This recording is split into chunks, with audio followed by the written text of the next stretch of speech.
എല്ലാവർക്കും അവരുടെ dream home ഉണ്ടാക്കാൻ ഇഷ്ടമാണല്ലേ? എന്നാൽ ഒട്ടുമിക്ക ക്ലയൻസുകളും ഓവർ സ്പെൻഡ് ചെയ്തിട്ടാണ് പ്രൊജക്ട് തീർക്കാറ്. ഞാൻ ഈ വീഡിയോയിൽ നിങ്ങൾക്ക് 5 പ്രാക്ടിക്കൽ സ്റ്റെപ്സ് പറഞ്ഞുതരാം. ക്വാളിറ്റിയിൽ കോംപ്രമൈസ് ചെയ്യാതെ എങ്ങനെയാണ് നിങ്ങൾ ബഡ്ജറ്റിൽ കാര്യങ്ങൾ തീർക്കാൻ പറ്റാവുന്നത്. ഒരു മേജർ ബ്ലണ്ടർ എല്ലാ ക്ലയൻറ്റും ചെയ്യുന്നത് ഡിസൈൻ ഫ്രീസ് ചെയ്യാതെ വർക്ക് സ്റ്റാർട്ട് ചെയ്യാന്നുള്ളതാണ്. നിങ്ങൾ വർക്ക് തുടങ്ങിക്കഴിഞ്ഞാൽ എപ്പോഴും നിങ്ങൾക്ക് തോന്നും ഇത് ചെറുതായിട്ടൊന്ന് മാറ്റിക്കഴിഞ്ഞാൽ നമ്മുടെ വീട്ടിലെ സൗകര്യം കൂടും, എല്ലാം നമ്മൾ ഇന്നൊരു ചേഞ്ചസ് വരുത്തി കഴിഞ്ഞാൽ നല്ലൊരു റിസൾട്ടാണ് വരും.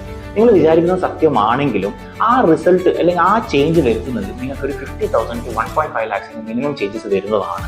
ഈ ഇങ്ങനത്തെ കാര്യങ്ങളൊക്കെ അവോയ്ഡ് ചെയ്യുകയാണെങ്കിൽ over the period of your construction actually നിങ്ങൾക്ക് 2 to 5 lakh rupees ഒക്കെ ഒരു കൺസ്ട്രക്ഷൻ ലാഭിക്കാം. ഇത് നിങ്ങൾക്ക് തിരിയാത്തത് എന്തുകൊണ്ടാണെന്ന് വെച്ചാൽ ഓരോ പ്രാവശ്യം നിങ്ങൾക്ക് ഐറ്റമൈസ്ഡ് ബില്ല് നിങ്ങളെ കോൺട്രാക്ടർ തരില്ല. ഇതെല്ലാം കൂടി കമ്പൈൻഡ് ആയിട്ട് പ്രൊജക്ട് കഴിഞ്ഞാലോ അല്ലെങ്കിൽ പ്രൊജക്ടിന്റെ മിഡിൽ ഫേസിലോ നിങ്ങൾക്ക് തരുള്ളൂ. ഇതുകൊണ്ടാണ് നിങ്ങൾ ഇത് അറിയാത്തത്.